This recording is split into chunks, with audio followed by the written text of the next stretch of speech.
Currently Kirkland, your source for city news and events in the community.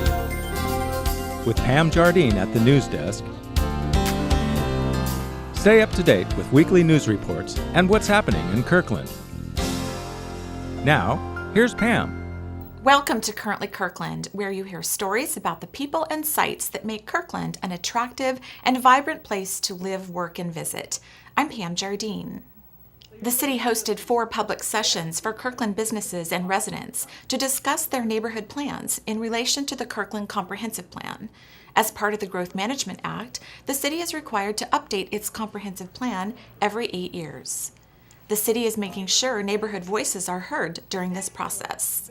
Amongst the 250 people in attendance, common themes included traffic congestion in relation to the city's growth, protective environmental efforts, and more concentrated growth in business districts to complement residential areas.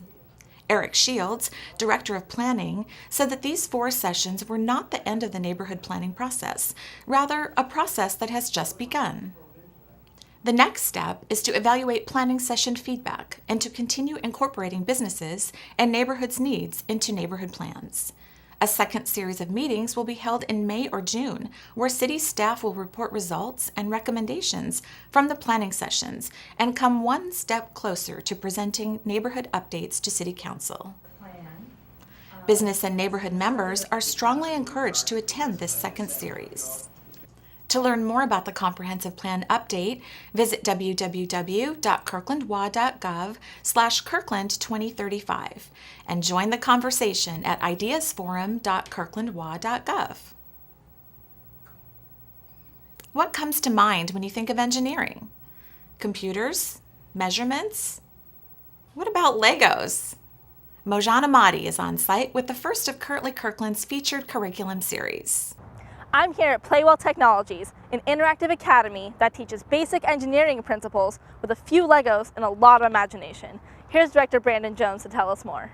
TEKnologies started in 1997 with the idea of teaching engineering to kids, because we find that kids learn best through play. And what better way to play than to play with some Legos?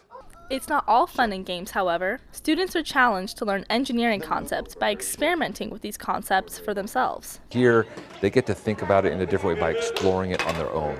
They play with it, they discover it, they learn through failure, which we encourage. We want them to fail, so they learn about what it means and how to make it better. That's what engineering is taking something that doesn't work and improving it and making it a lot better. Why engineering, you might ask? It's one thing that's it's universal. Everybody needs it, everybody uses it. It's in everything we touch and do and handle every day.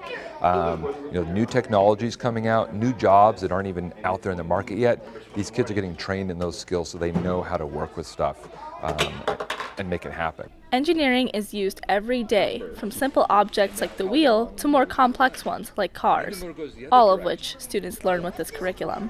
We talk here about the 6 simple machines of the world: the wedge, the lever, the screw, the wheel, the pulley, and the inclined plane. I talk about how those work, how you can combine simple machines into complex machines to make everything that we work with.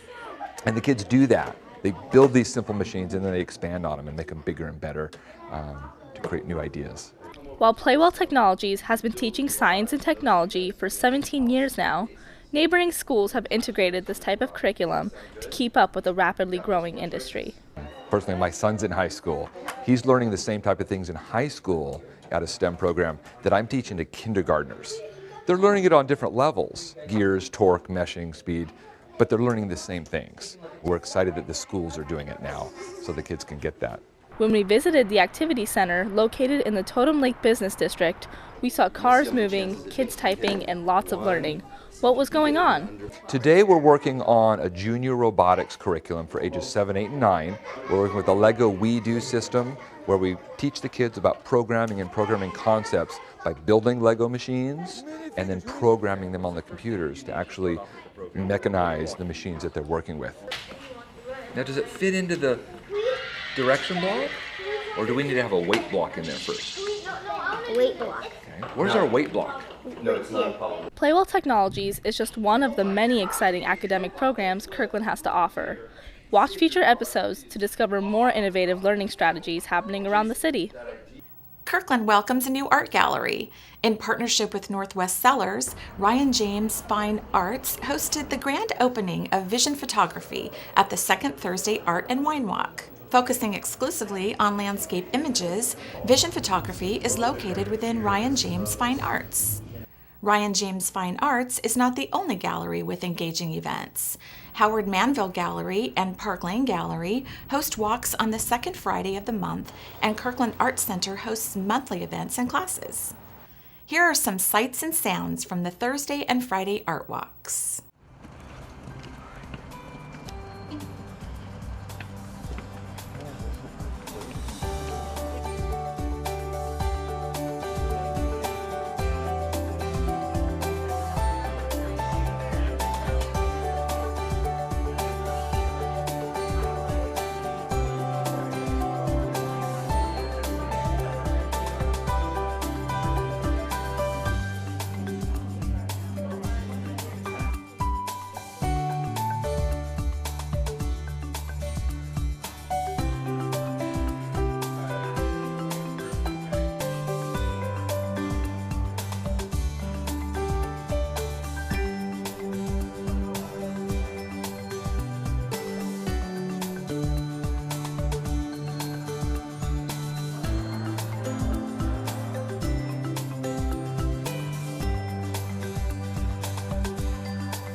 Visit www.explorekirkland.com for all things art.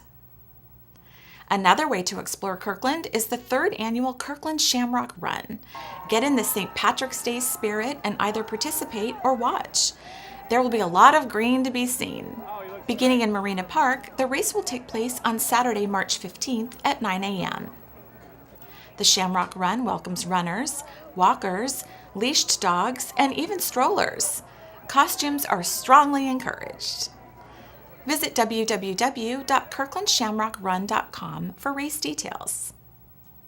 As always, thank you for watching Currently Kirkland. Remember, you can watch us on demand on the city's website, on your mobile devices, and on YouTube. If you have any news tips, suggestions, or comments, please send them to kirklandtv@kirklandwa.gov. We'd love to hear from you.